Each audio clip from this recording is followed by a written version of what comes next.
सभ्य सीपीआईएम भद्रक सरकार मोदी सरकार जो श्रमिक विरोधी 4टा श्रम कोड आनी 1886 मसीह चिकागो सहर में बृहत आंदोलन हो जो लाल झंडा जन्म नहीं 8 घंटा श्रम कर अधिकार पाई श्रमिक श्रेणी ताकू मोदी सरकार 4टा श्रम कोड आणिकी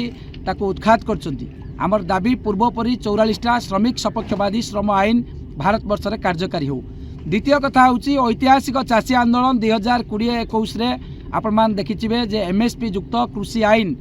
समस्त चाषी उत्पादित द्रव्यर 1.5 गुण मूल्य पाइबापी डॉक्टर एमएस स्वामीनाथन को सुपारिश को कार्यकारी करने सरकार प्रतिश्रुति देथिले। 718 जन चाषी खरारे वर्षारे शीतरे दिल्ली ऐतिहासिक चाषी आंदोलन में शहीद होते किंतु आज पर्यंत प्रधानमंत्री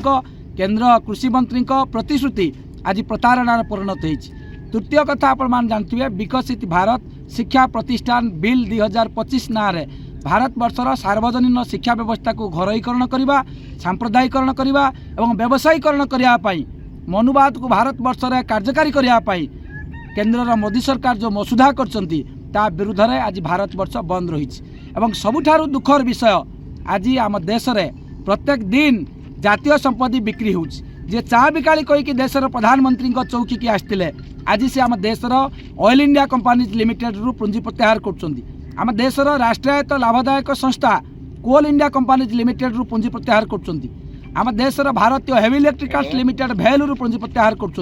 steel authority of India limited SAIL रु पुंजी प्रत्याहार कर देशर रेल ठार आरंभ कर बैंक बीमा डाक तर सेवा प्रतिरक्षा शिल्प ये सामग्रिक भाव में भारत वर्षर पुंजीपति मान को ता भितर सुजोग दौरान तेणु ये देश बिकाली मोदी सरकार विरुद्ध में आज भारत वर्ष बंद रही। बंद आंदोलन में भारत वर्ष में 30 कोटी साधारण जनता श्रमिक एठी सामिल होती से परिप्रेक्षी में भद्रकरू धामरा एठी जो रेल लाइन उपर आम छिड़ा होचु ए रेल लाइन को संयुक्त किसान मोर्चा और मिलित ट्रेड यूनियन पक्षर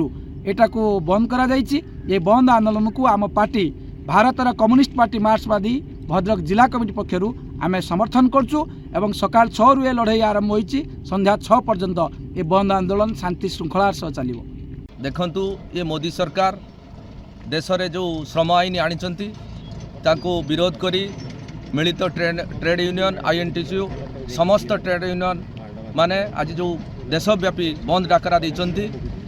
आमे कांग्रेस दल तरफरु पूर्ण मात्रा रे समर्थन करूचु। देखंतु ये मोदी सरकार वर्तमान देश में जो अराजकता सृष्टि करिछि आदानी को संपूर्ण रेल लाइन ठारू जमी ठारू पहाड़ ठारू सब बिक्री कर देउछि। तेणु आमर ये आंदोलन रे आमर संपूर्ण सहभागीदारी आमे अच्छु संपूर्ण भाव समर्थन करूछु। तेणु आमे ये मोदी सरकार को चेतावनी देउछु जदि ये आईन को प्रत्याहार न करा जाए ताने देशव्यापी पुणी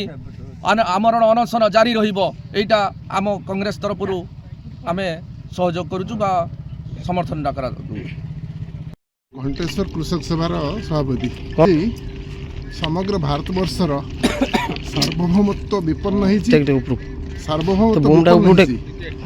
भारतीय कृषक मानकर उत्पादित द्रव्य भारत में बिक्री हवा असंभव हो पड़ी। विश्व बजार को कबलित कर अमेरिका गोटे घेनना चुक्ति अमेरिका करिछि तार समस्त कृषिजात द्रव्य भारतवर्ष में बिक्री हम 0% तारीफ भारतवर्ष हूँ पृथ्वी गोटे बड़ बजार जो बजार कि 140 कोटी लोक बसवास करते 140 कोटी लोकंर खाद्य द्रव्य उत्पादित द्रव्य समुद्र में फिंगा विदेश द्रव्य आसिक आम खावा पड़ो बाध्यतामूलक भाव में। एवं आ गोटे घिनना चुक्ति करिछि एलन मस्क सहित नरेंद्र मोदी से चुक्ति रे आम भारतर समस्त डाटा आधार डाटा से एलन मस्क को बिक्री कर जहाँफल कि आमर सार्वभौमत्व विपन्न होती। तेणु ए सब को विरोध करी भारतवर्षर कलकारखानार मजदूर मानकर जो 12 घंटा श्रम दिवस तैयार कर 8 घंटा बदले 12 घंटा जो महान अक्टोबर विप्लव आम 8 घंटा श्रम दिवस पाई आज 12 घंटे परिवर्तित कर भयंकर जौन पिपासु रक्त शोषणकारी सरकार विरुद्ध रे आज बंद आमे समर्थन करुछु ओडिशा कृषक सभा तरफ।